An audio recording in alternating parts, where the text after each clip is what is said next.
Time for another round of overrated or underrated. I'm going to read out a list of things, and you're going to tell me if they're overrated or underrated. Inner tubes. They cannot possibly be overrated Why? because most bikes still use them. Yes.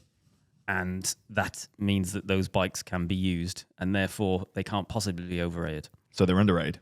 Well, by proxy, yes. Done deal. Suggested by Connor, direct drive turbo trainers. I guess they're appropriately rated. They are very good. At one point, they didn't exist, right? And when they first came on the scene, they were...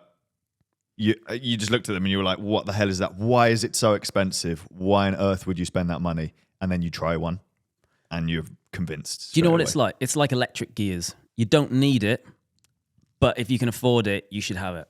Do you want to explain what a direct drive turbo trainer is? So a direct drive turbo trainer is one that has a cassette fixed to the turbo, so you do not need a rear wheel. The actual bike fits to the turbo.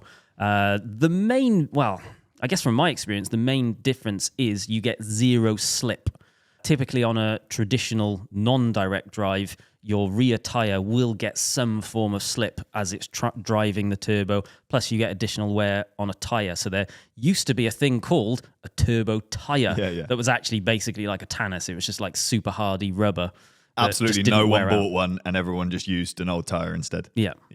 But you'd end up having, I used to turbo a lot. I had one bike that I used to turbo and race on, and therefore I used to have a turbo wheel. Mm-hmm.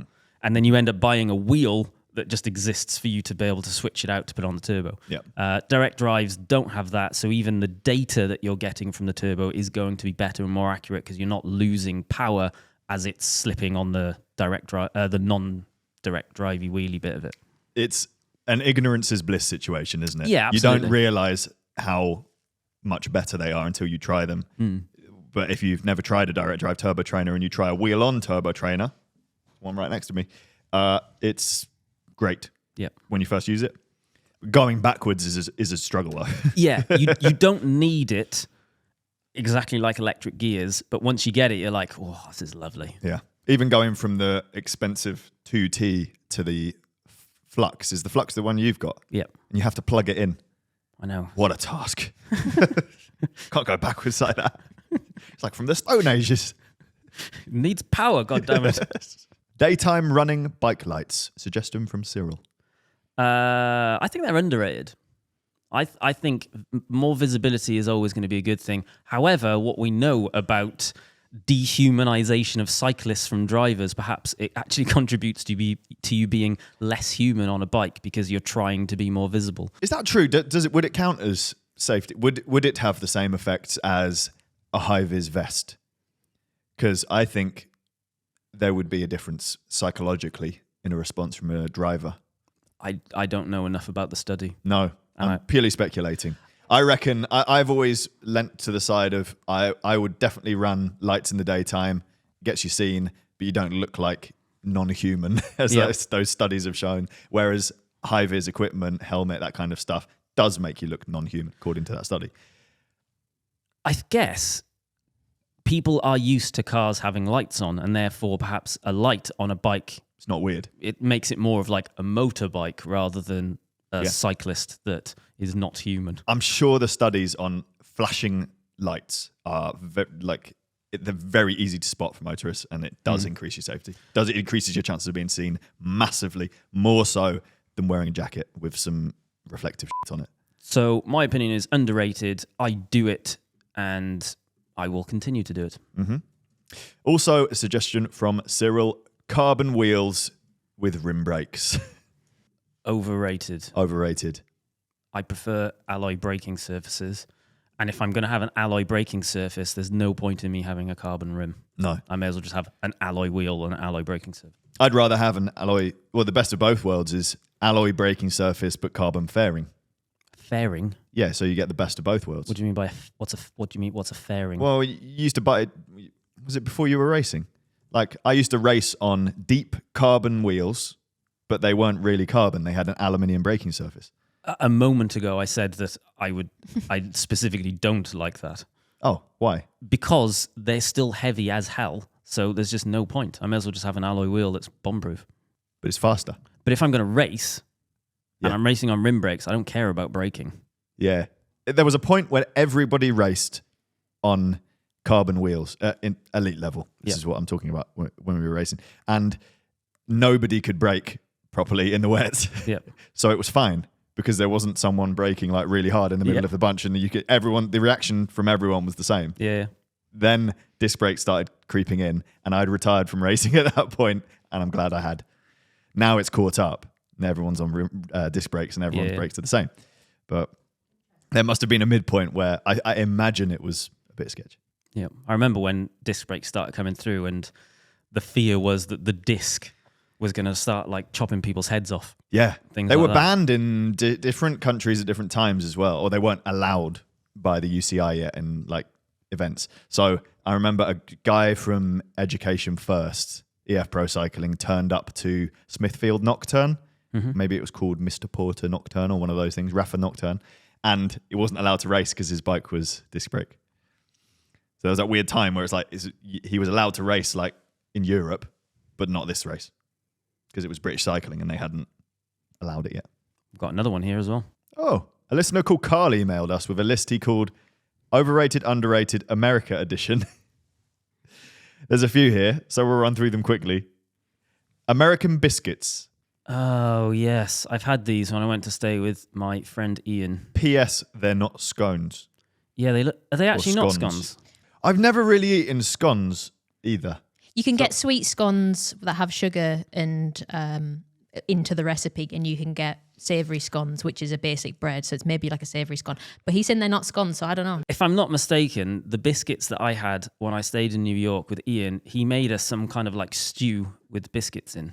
And it's like a dumpling, I think. Dumplings have suet in them, which they're a lot heavier, our dumplings. I don't think it's like that. No, but like what you had, how you would have dumplings in this country. I think blocks of bready carbohydrates in stews are lovely. So underrated. Also underrated. Fahrenheit. Overrated. Overrated. Stupid. 0 isn't even 0. Go away. Done.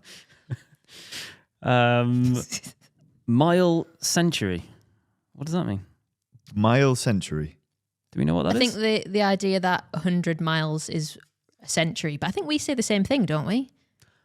Yeah, we Rather do. than 100 kilometres. A lot of people are upset with, again, that event that I did, the Coronation Double Century. It's not a century. It's only 200k. It should be 200 miles if it's going to be a century. Double century. We have a weird thing in the UK of we sort of do both. Yeah, we do both. Anyone over a certain age will exclusively only do miles still. Yeah. I would say younger people do kilometres and miles, and cyclists do exclusively kilometres. So I would say I think in both. If anything, America are more consistent than us Yeah. with measurements. So at least they have that. Even though all of their measurements are stupid. But this is specifically Britain, because in Europe they're all metric, aren't they? Yes. So actually, it's just Yeah, just that it's weird in the UK. But yeah, we do both. So a century ride, I would go miles or kilometers. I would default to miles because our roads use miles. So if someone said they were doing a century, I would think they were doing miles. But if they said, "Oh no, it's kilometers," I'd be like, "Okay, cool." I wouldn't be upset about it. So overrated, overrated. It can be whatever you want it to be. God damn it! Pumpkin pie. I've never had it. Nah, same. Although I rewatched the series Jack Reacher, and there's actually a various points throughout the entire series. He sits down in this diner for a slice of pumpkin pie, and he ends up not having it. Is it like the pie from American Pie? Yeah, I think it'd be delicious because it's very sweet, isn't it? Pumpkin. Whereas here, a pie is usually meat. Unless it's a mince pie. I think pumpkin is not really grown in this country, and I think it's grown a lot in America because that's why Yeah. pumpkin season is a big thing in the States, and we've kind of adopted it culturally, but pumpkins aren't really a thing here. The only ones you get here are for carving, and if you taste them, they are gross. They're not edible. Right. They're technically edible, but they taste horrible. You're not supposed to cook it though, yeah? Yes, but it just doesn't. Have you ever tried the ones? No, God, no. They're hideous. They taste horrible. We have squash sometimes, but it's just not really a thing here. Yep. Have a great weekend.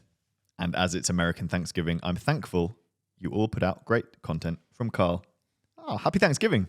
That was actually a few days ago. It was, yeah. Last time it was Thanksgiving last year, I was in America. I had my first ever American Thanksgiving experience, which was good. Wasn't that actually with Lou Vardaman?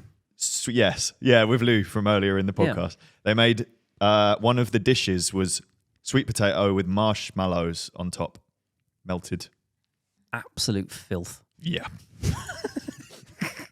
Yeah. I bet it tastes great though. I think Americans generally, we're quite snobby about our foods, and I think they have less inhibitions, and they put together what seems like odd combos, and then you try them and they're great. Like peanut butter and jam is a thing that I didn't have until I was like 20.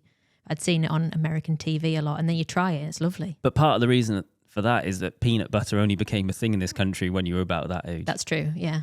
Obviously, it existed here, but no one ate peanut butter. No. Keep sending in your suggestions to wildonespodcast@cademedia.co.uk, and we might read yours out on the next show.